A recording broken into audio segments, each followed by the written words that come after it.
the first doses of a coronavirus vaccine, injecting new hope for an end to the deadly pandemic. Vaccination saves lives. A logistics challenge of delivering millions of doses while maintaining extreme temperature requirements. It's got to be kept between not minus 70 and minus 90, which the dryers can do. Who gets the first shots? And when will everyone else get theirs?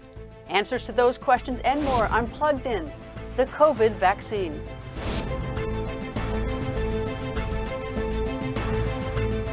Hello and welcome to Plugged In. I'm Greta Van Susteren reporting from Washington. Vaccinations are now underway here in the United States as the country's death toll passed 300,000, more than any other country. Shipments of the vaccine from Pfizer manufacturing plants rolling out across the country to air freight distribution hubs. In New York State, critical care nurse Sandra Lindsay was the first in the United States to be vaccinated. Healthcare workers and the elderly are first in line to receive the vaccine. U.S. officials say by the end of December, they hope to vaccinate nearly 20 million people. VOA correspondent Michelle Quinn has details. It's a moment of hope and a dark time. Trucks begin rolling across the U.S. this week, delivering the first COVID-19 vaccine, 2.9 million doses to states. The first recipients of the Pfizer-BioNTech vaccine, high-risk healthcare workers and people who live and work in long-term care facilities. The excitement at the beginning of the vaccination effort comes as U.S. cases of COVID-19 surge and deaths from COVID-19 approach a grim milestone. Nearly 300,000 people have died from the disease, according to the Johns Hopkins University. One state that is struggling is New Jersey, which is seeing a surge of COVID-19 cases. For all the good news, the light at the end of the tunnel, and the vaccine exemplifies that as much as anything, the next number of weeks are going to be hell, I fear. So we're begging with people to please, please, please don't let your guard down. As the vaccinations begin, the Food and Drug Administration will consider emergency authorization of a COVID-19 vaccine from Moderna. Public health officials are worried some people will balk at being vaccinated. So there are a lot of people out there that are hesitant to receive the vaccine for any number of reasons. So I believe we've got to communicate the safety, the efficacy of these vaccines, the importance of what this means for us individually and for our global community. The United Nations Secretary General Antonio Guterres has warned of vaccine nationalism, which could leave poorer countries struggling to get the vaccine. As countries feel pressure to shift resources for vaccines, there are other risks, says Chizoba Wanodi, Nigeria Country Director for the Johns Hopkins International Vaccine Access Center. And so where's that money going to come from? That money is definitely going to displace healthcare spending for other things. And if you think about the burden of disease in, let's say, developing countries, there are a lot of people actually asking questions about weighing the benefits, right, of shifting funding to the vaccine versus other healthcare programs. Other COVID-19 vaccines are on the horizon. Still, health officials stress that vigilance against the infection has never been more important. The vaccine gives us great hope for 2021, but this current surge of increased disease gives us great pause. We still have to adhere to those three W's. Wash your hands, wear your mask, and watch your distance. Michelle Quinn, VOA News. It's important to emphasize that public health officials say vaccines will not have an immediate impact on the rising infection rate. In London, pubs, restaurants, and other public venues are closing, and people are being asked to stay home as much as possible because of a spike in infections. Great Britain was the first in the West to approve the vaccine. VOA's Henry Ridgewell has more from London. Britain called it V-Day, or Vaccination Day, December 8th, the start of its mass coronavirus vaccination programme. The rollout began in major hospitals and is now being expanded to local clinics. About 800,000 doses of the Pfizer-BioNTech vaccine are being distributed, with several million due before the end of December. Less than a year ago, we're treating the first patient with COVID, and we are now able to give a vaccine. The team has been incredible. People over 80, the clinically vulnerable, and frontline health and nursing home staff are first in line. Doctors say by inoculating these vulnerable groups first, the pressure on hospital intensive care units will ease. So how did Britain gain the head start? British regulators insist full safety checks were carried out. So there should be no doubt whatever that this is a very safe and highly effective vaccine. It will help us turn the corner. But in polls, half the British public have safety concerns over the vaccine. The World Health Organization says it is vital that governments communicate clearly. And the more open and transparent we can be, the more likely it is that people will have the trust and the confidence and would not only want to take the vaccine, but would also be patient and wait for their turn. With Britain, the United States and Canada having now approved the Pfizer-BioNTech vaccine, pressure is growing on the European Union to do the same. Approval is expected by the end of December. We want to do this in a very coordinated fashion and show that everyone has the same kind of access.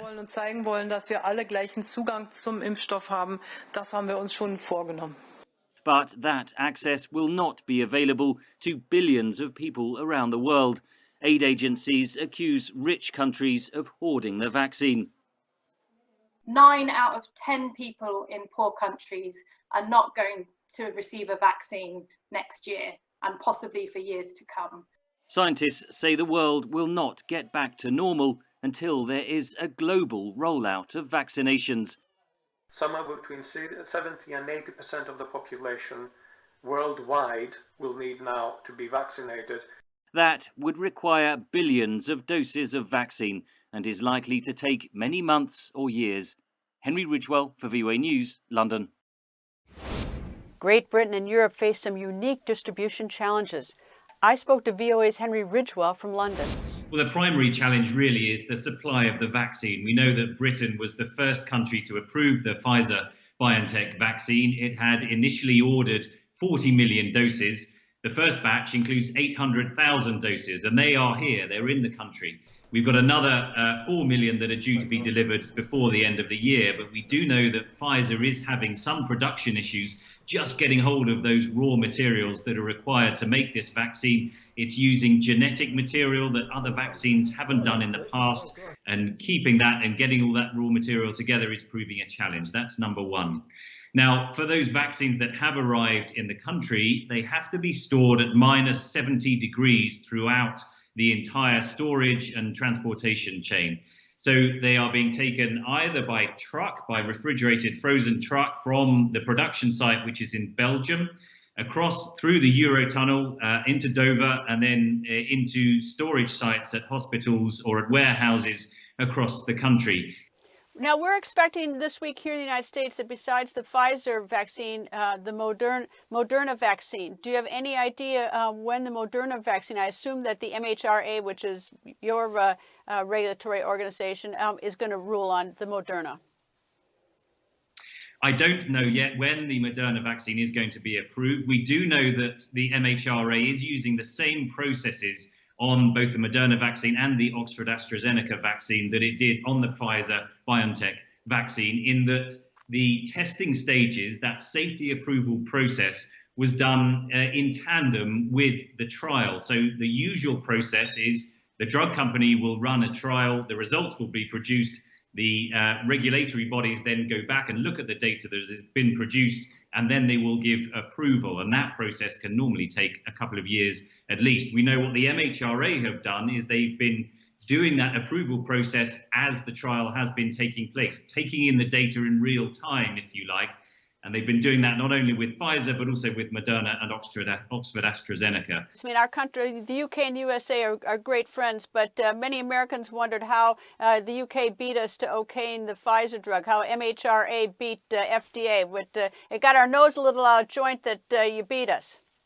Yeah, it wasn't only you across the pond there as well. I think there has been huge pressure on European governments as well to match the UK in their speed of approving this drug. But you would have seen in America as well as in Europe that the governments there have said, look, this approval process is hugely important and we need to get this right.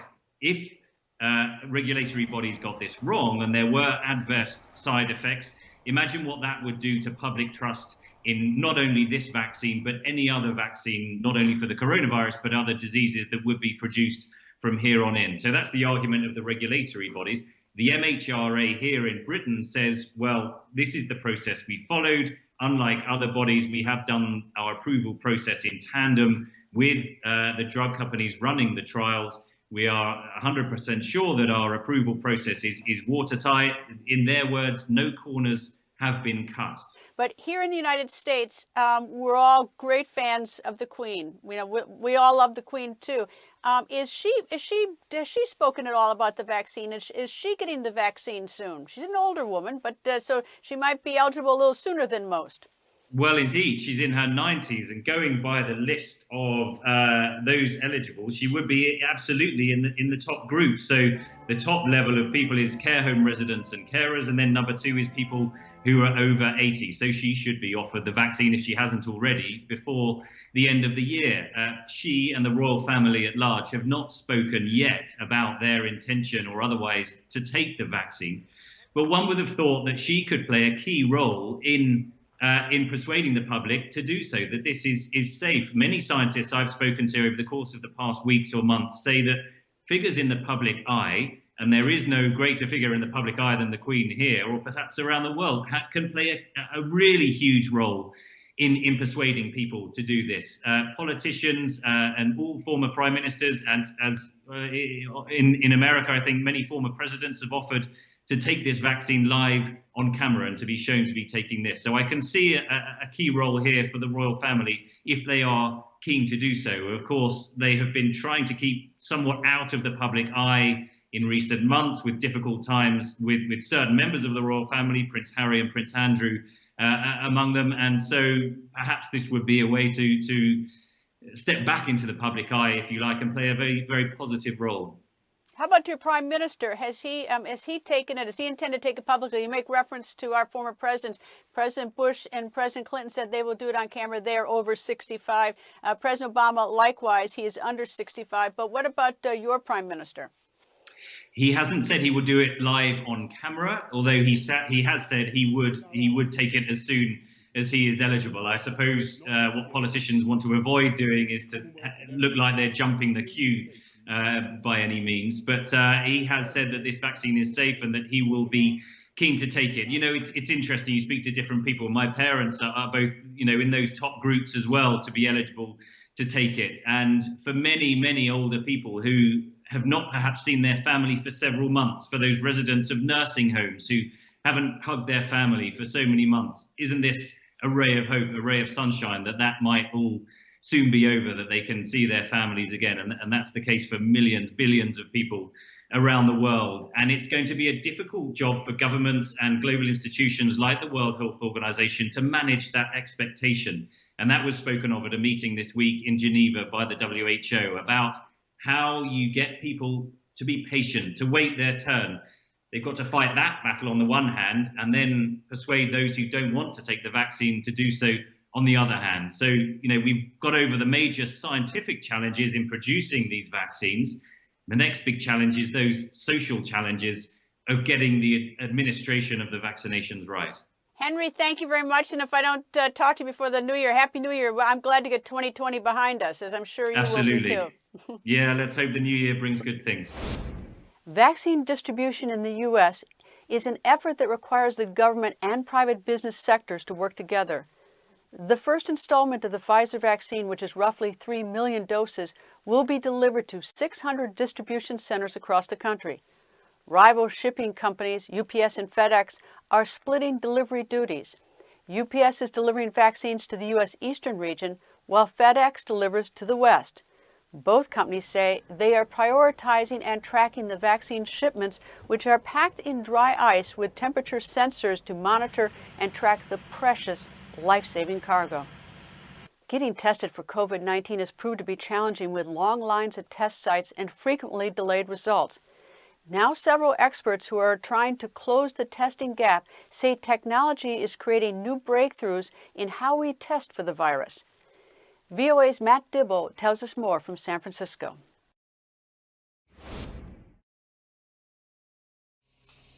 Though COVID-19 vaccines are on the way, health experts are cautioning that the need for frequent COVID-19 testing will be with us for a long time.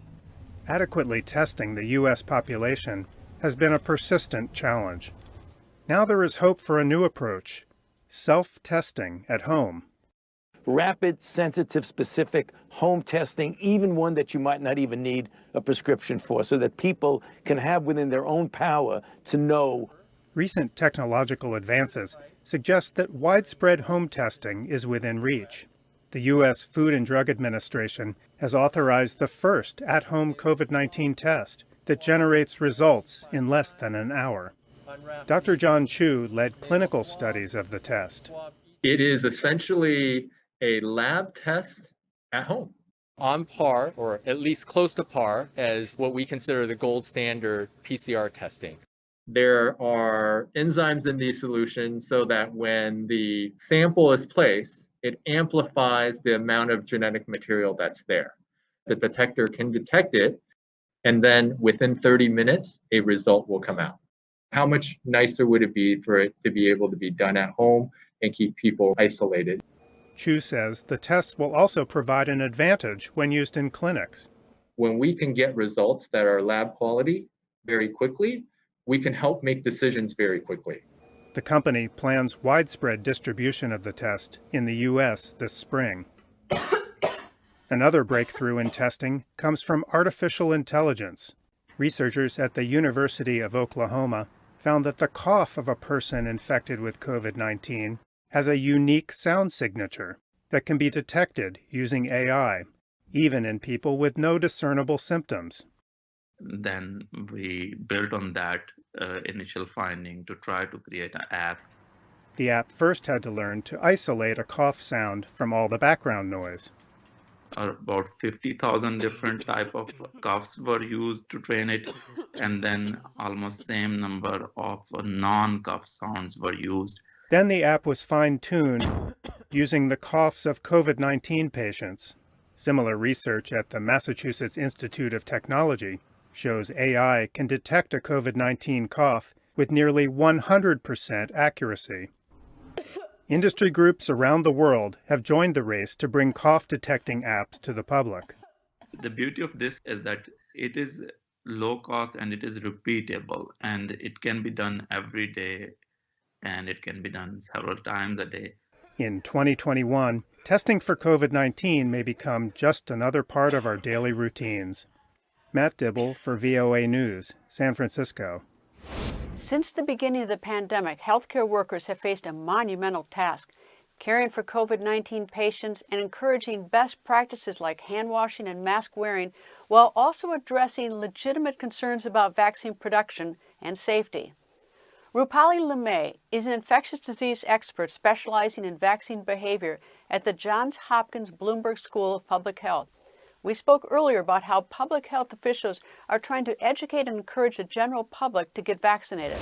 So the biggest challenge is that vaccines don't save lives, but vaccination saves lives. And what we're hearing with our data from people that are hearing about the vaccine, hearing from their healthcare providers, is that they are worried that the process has been politicized, it has been tainted, and they're also worried about how fast the vaccine development process has occurred. It's a bigger challenge now than it was 6 months ago. However, on the flip side, what I would say is that unfortunately, because of the way that rates are going in this country, more people now know someone that has been infected or affected by COVID. And so from an acceptance standpoint, we are hoping that will help nudge people to be more accepting once a vaccine is available. Whose job is it to convince or persuade? I would say it's the job of all public health practitioners. So that requires doctors, that's nurses, that's pharmacists. Here in the United States, that's public health agencies as well. And overseas, it's also going to be, I think, governments. I think media is a very important partner for us that work in public health, particularly within this context. Social media has become a very important partner as more information, as more people, I would say, are getting their information from social media. To me, the role of the media is to provide evidence-based scientific information. It has to be credible. It has to come from a trustworthy source. I think with regards to these vaccine products, because they are new, it's going to be very important for us to be able to communicate very clearly what are the side effects that could occur so we can prepare people. The level of skepticism that I'm hearing is in a number of categories. Some people don't think it's safe, that we have not done enough testing on it, so they feel insecure about that. Others don't like the government control. They think it's the government controlling. Some might have religious or cultural reasons, or some may say, I've had COVID, so now I have antibodies, and some may say, I'd rather just get COVID. It varies, and I think pre-COVID, we could think about these buckets of concerns into 4 buckets. So safety, as you mentioned, adverse events, ingredients, schedule, a vaccine schedule, and then low levels of risk perception. I think that has changed with COVID. We're still hearing, I think the primary concern is safety. People feel as though it was a rushed development process, even though it still went through a rigorous safety and efficacy oversight. Pfizer has been given emergency use authorization here in the United States. Moderna were expected later in the week. These are both developed in the United States. How do we address from an ethical standpoint, and even from a sort of a global response to, dealing with it and giving it to other countries, making sure it's distributed to other countries? I mean, how do we make that determination? Here, there has to be a bit of give and take. Countries that are richer and are able to produce vaccines for their population more quickly and efficiently need to be able to help countries that are struggling and that have fragile governments, for example. And so there's been a lot of discussion of how do we ensure that the distribution is equitable? A lot of bioethicists have also talked about this. The National Academies of Science report that came out about a month ago also outlines this, and it's grounded in an ethical framework. And so I think thinking of all these things collectively will help us hopefully make the right decisions with regards to distribution. How about globally? Do you have any information on whether or not the vaccine is going to be received well globally? There was a recent survey that looked at about 19 countries, and I believe it was about 30,000 participants, and saw that ranges of acceptance ranged from 50% in Russia to 90% in China. So there are huge bouts of variance. I think it very much depends on the prevalence as well as the response with regards to whether or not the population trusts the government. Any information on the African continent? The African continent has fared quite well, relatively speaking, I would say, with regards to severity of cases as well as prevalence. I know a number of leaders shut down their borders quite early on in the pandemic when just even 1 or 2 cases were detected. So I think rollout there will be much easier only because a lot of residents have dealt with other infectious disease pathogens such as Ebola, for example, and that is quite fresh in their minds. Are you going to get the vaccine? Absolutely. I will get the vaccine, but I'm lucky that I'm not at high risk, so I will wait to get the vaccine. And until I do get the vaccine, I will continue to stay home, social distance, wear a mask, and not see anyone else. So you don't have any fear of the vaccine? I do not. I have faith in the process. Thank you very much for joining me. Thanks so much for having me. The Pfizer-BioNTech coronavirus vaccine must be stored at extremely cold temperatures, raising concerns about shipping it across the country. Dry ice companies in the U.S. say they are prepared to meet the challenge. VOA's Isha Sarai visited one such company in Baltimore, Maryland.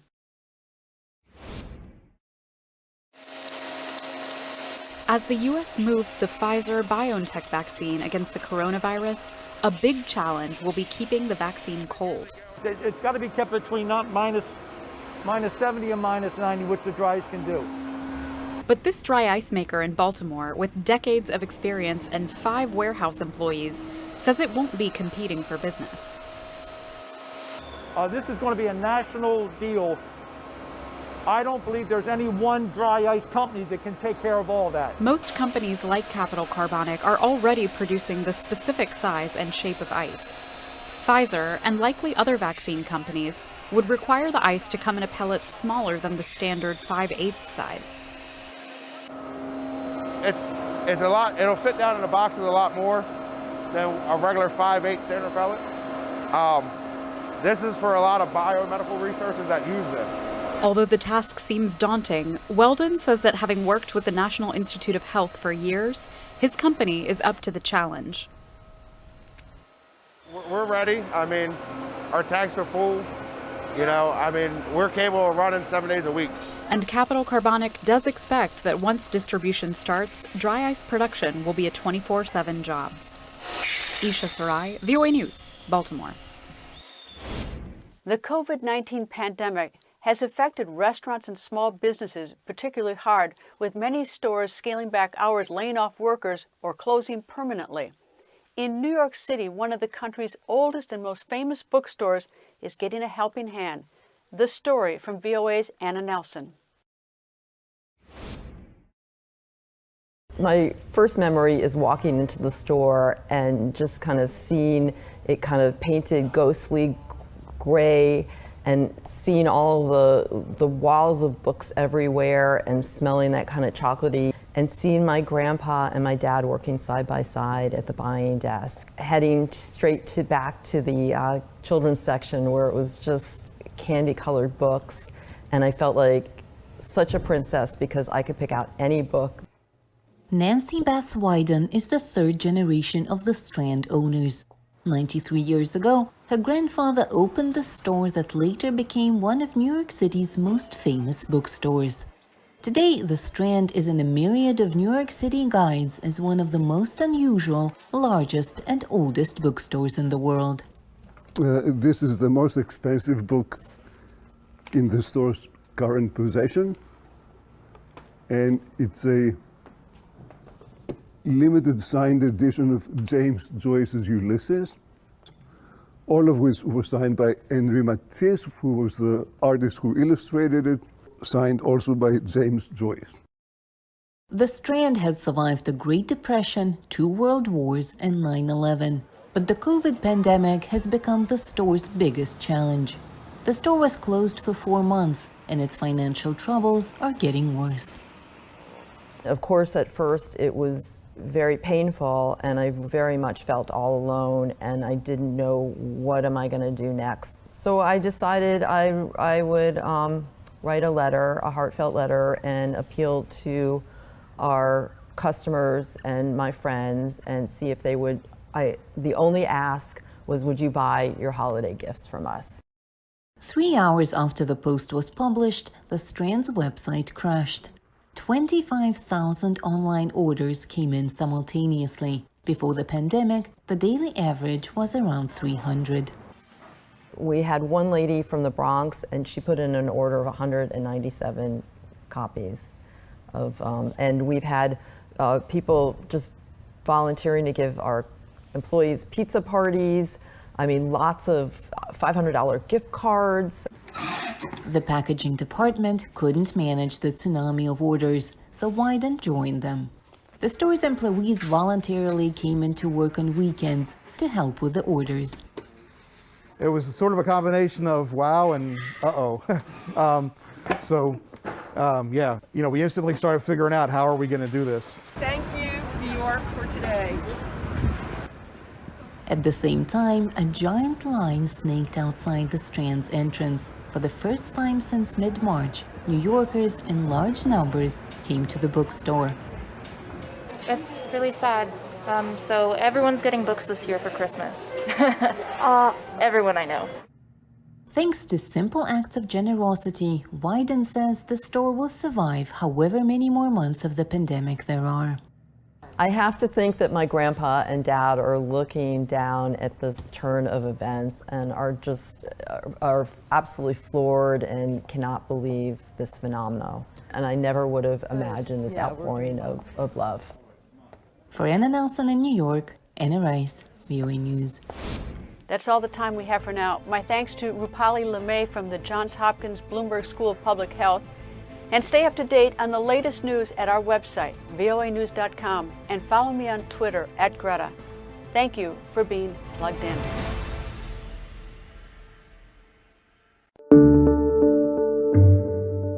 The energy of New York's street life is what I find the most viscerally absent during this strange and quiet time of sheltering in place. We made marriage great again. She happens to disagree with me totally on everything except for one thing. We both like Mexico. When people were yelling and screaming, all lives matter, white lives matter, you're racist, I was hurt, but my other emotion was, this is why we're here.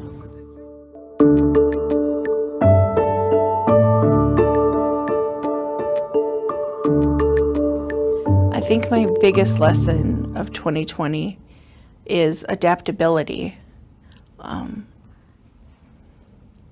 There's so much that has changed within myself. Like, I've learned a lot about myself, but I've also learned a lot about how people are in the world through my customers, through my friendships, through other relationships that I have. I think that everyone is trying to come from a good place, and everyone's trying their hardest. And, you know, and that looks different for everyone.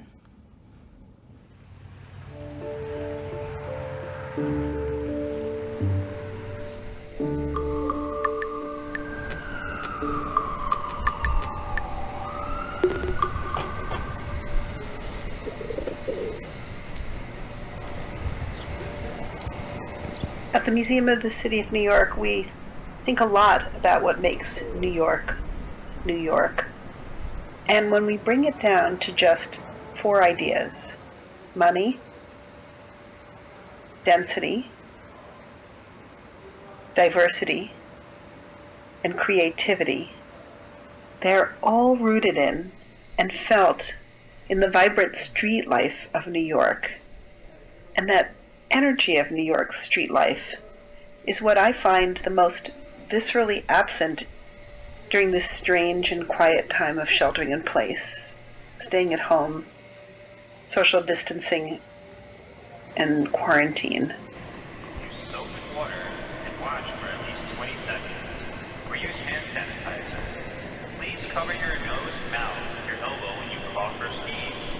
Let's work together to keep our state healthy. The streets are dense, they're diverse, full of creative people, people from all over the world. The crowds, the jostling, people bumping up against strangers and hearing all the languages of the globe. That's typically the experience of moving through the streets of New York. It's going to be interesting to see the aftermath of this really historic period, and whether it changes the direction or the slope of New York's development. New York has a lot of monikers and nicknames. One is famously the city that never sleeps. Yet right now, people are feeling that the city that never sleeps is at least napping. And yet, when you look closer at what it takes to keep this city moving and all the people putting their lives on the front lines, whether literally in hospitals or just keeping the subways and buses moving, deliveries coming, and food on the shelves, there are still a lot of people not sleeping in New York.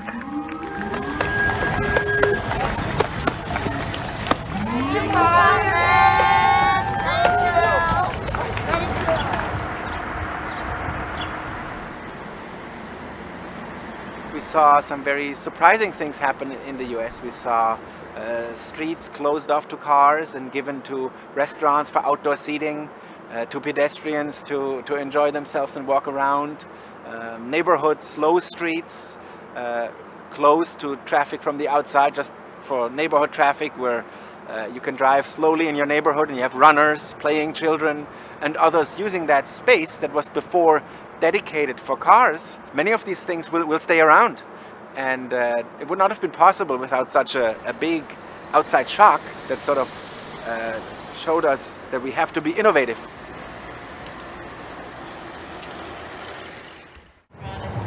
I'm used to things. I worked through it, and I'm still working through it.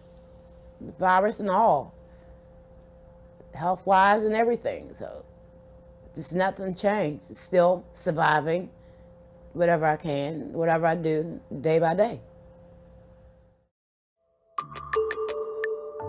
You're getting me in a very bad time because I've just come from a discussion with good friends at a restaurant, and the whole discussion was about if God is not in your life or if you don't have a strong religious belief, can you know good from evil? And my argument was you don't have to have God or a religious belief or a religious foundation. People are born intrinsically good, and that is my belief. However, philosophers have argued this argument for centuries, and I am not that learned of a person. So I should have shut up early on, but I didn't. So it continued onward. And basically, I had two people against me saying that everybody has to have a foundation. And my foundation for this year is what a screwed up year.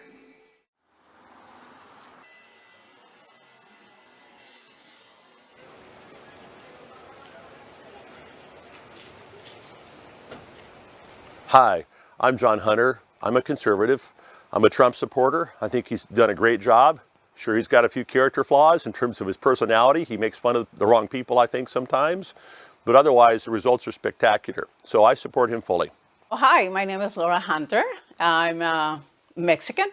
I don't like Trump character or policies in many ways. And what about me? You ever ask me about me?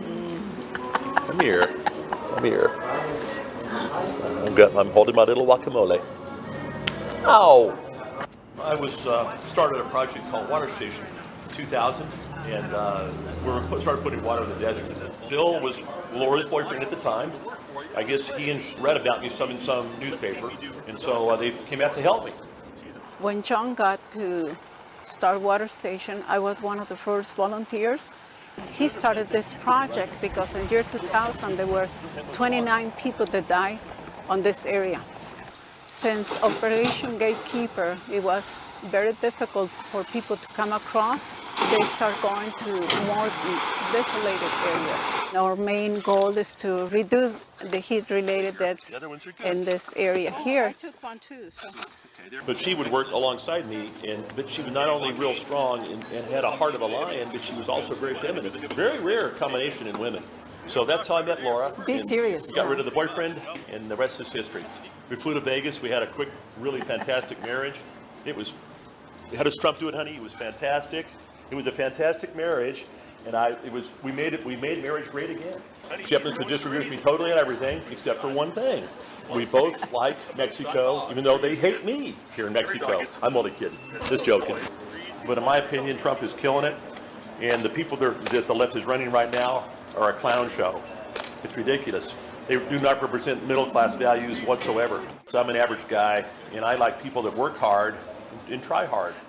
And that represents more of the conservative thing than these guys who just want to give everyone a free pass. Well, who's going to pay for the free pass? The guys who work their asses off. I like Trump for what he's done for the economy, and forget the immigration stuff. He's no worse than Obama, except he's honest. Obama was dishonest about the immigration situation. Well, I started the Water Station project when all the lefties were afraid. They're shivering, they were bending their fingernails. I went and put water in the desert for the last 20 years. So I've been a liberal in that sense. But I also believe in being honest. How in the world somebody has the nerve to start accusing Mexican of being rapists, but being criminals? You can make your point, but you don't have to belittle, you don't have to insult. How can you teach children to be respectful if the guy in the White House is a bully? This is such an issue on John and our marriage because I don't like bullies. And what I dislike about him the most is his lack of respect for women. I understand where she's coming from. I have to admit, he insulted a lot of nice women. What would you do if he insulted me? What would you do? Honey, you know me. I punch people in the nose oh, just yeah, for right. fun. We argue a lot about it. I have told people I'm not an extension of John, I'm myself, and we argue. I'm a big fan of Trump's. I'm going to vote for him 3 or 4 times if I can legally do it.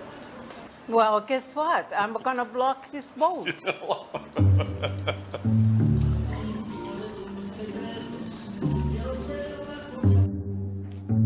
Nobody will shut up about anything unless it includes politics. People that have no business sharing their opinions constantly share their opinions. When I go to a movie to see an entertainer, I want to be entertained. I don't want to hear a political speech. When I listen to the radio, I want to hear music. I don't want to hear political speeches unless I'm on a political channel. Everybody seems to think that their political opinion is what I want to hear. I've got news for them all. I don't want to hear what they have to say. They have the right to think what they want. I just don't want to hear it, whether they agree with me or not.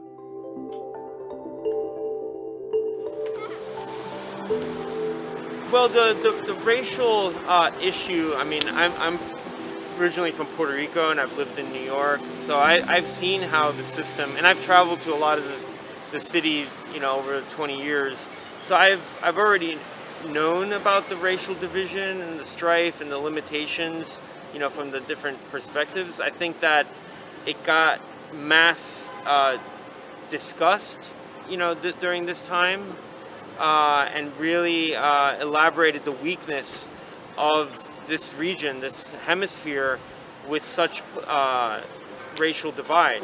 You know, it weakens us. It doesn't strengthen us, you know, in any way. I also learned that when people come together to fight for what they believe in, things can get done and things can change. When you protest and you keep it peaceful but firm, you can inspire other people. You can wake people up that were not awake before. That's what I learned in 2020.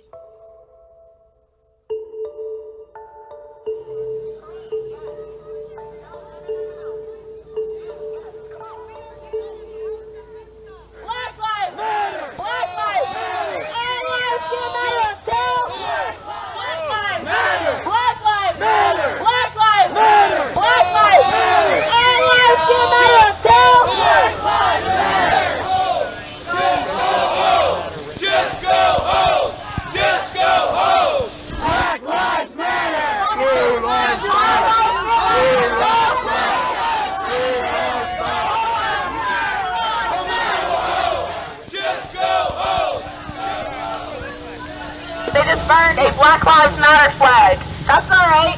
That's all right. They can do that. They can be disrespectful. We're not gonna There was no need to disrespect them.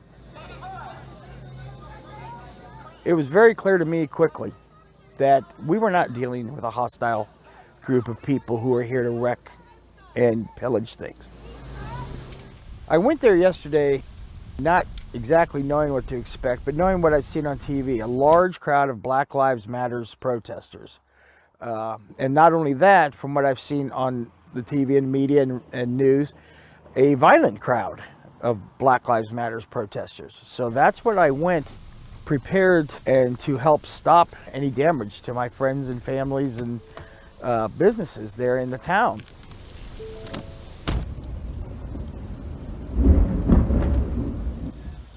When I got there, that isn't what I saw at all. I would say they numbered 15 to 20, plus or minus a little bit. Just young people wanted to get their voice out. Yesterday in Minerva was definitely a day I will never forget. We had a relatively small group and they definitely outnumbered us. And I would say a solid % of those people had at least an AK or a rifle, like a huge gun. It was an intimidation tactic. I don't necessarily believe that the people with guns were there to intimidate. We were there to protect anyone that needed protected, whether it was BLM or a Minerva citizen or an officer. We wanted to make sure that if that force was needed, that we were there and ready. It had nothing to do with intimidation. Black Lives Matter! Black Lives Matter! Black Lives Matter! Black Lives Matter! I thought a lot of the people that would show up would be like me, would be carrying their weapons, and would be there to protect their community. Not to antagonize, not to throw gas on the fire. Justice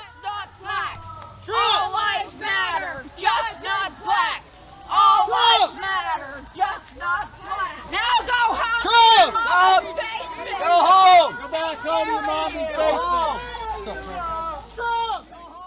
What they're doing is a right that myself and every other veteran secured for them.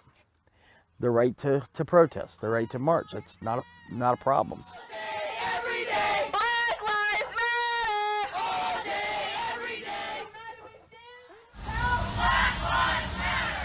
That's what we're out here for. You know what? White people are being violated too. They are. But how can Black Lives Matter? It's all lives matter. My life matters. When somebody says Black Lives Matter, small town America hears only Black Lives Matter. I believe that's where the Black Lives Matter gets off track with your middle American people. Unfortunately, I do believe that racism still exists in America. I think it's not the way people envision it. When I say people, I mean people like myself, your everyday white person, okay? We have no animosity towards any other groups of people, any ethnicities, but the racism is so ingrained that we don't even realize we're doing it. In my opinion, Mr. Floyd was murdered by that police officer right there on video. And it hurt me. It hurt me very badly that this happened in my country. A country that so many people from the very beginning have sacrificed, some of them all, everything, their lives, to make a different kind of country. No, because the police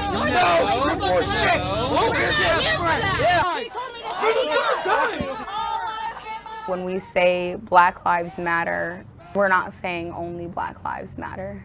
We're simply saying that there's a crisis in the Black community. We need to do what we can in our own cities to make a change. The way that they conducted themselves was very instrumental in changing a lot of people's minds. There it is right there.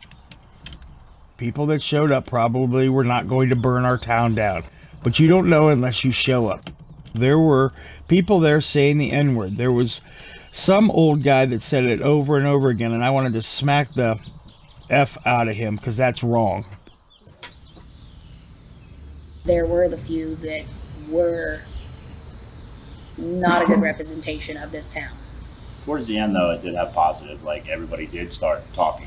There were positive talks at the end. Even though people were still coming in the back and still yelling and having their opinion, there were still positive talks that happened. No, and I understand you're ready to fight, but you're fighting here. No, but Whether the outcome was, they were still mad, we didn't feel like we got through. Whatever the outcome was, there was an open dialogue, and that was very productive.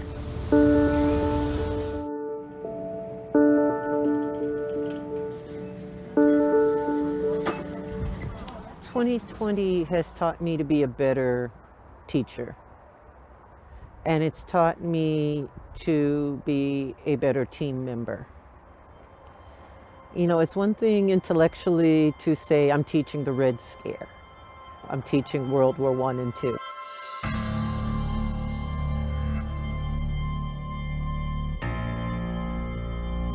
I'm teaching the Spanish flu.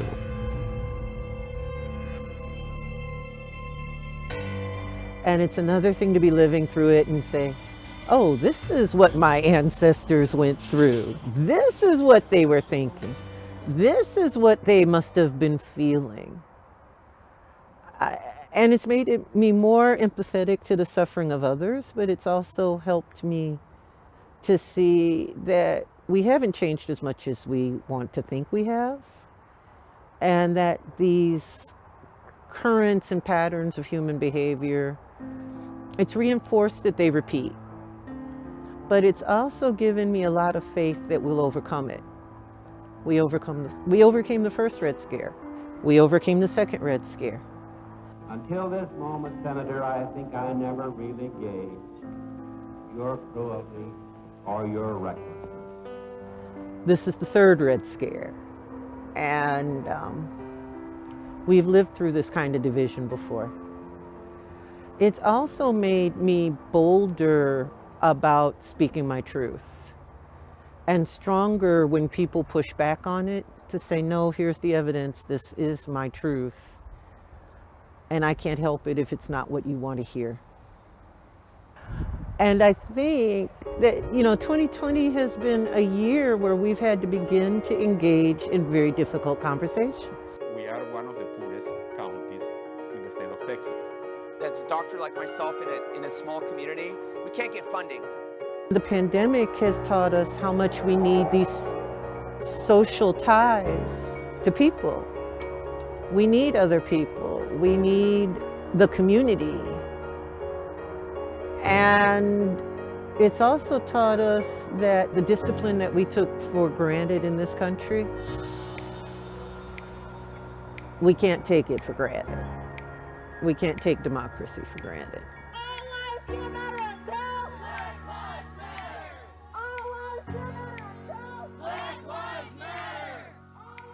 So we have to think about, how do you go around the obstacle and not through it? How do you lead people who don't want to hear an uncomfortable truth to be able to deal with it? How do you get them to understand that everyone deserves respect, no matter what they've done? It has been a hard year. I have lost family members to COVID. And we thought a lot about mortality, and we have, and a lot about how do we leave this world better for people, and how do we get fiscal stability for people. I'm the head of this house, but I've been paying with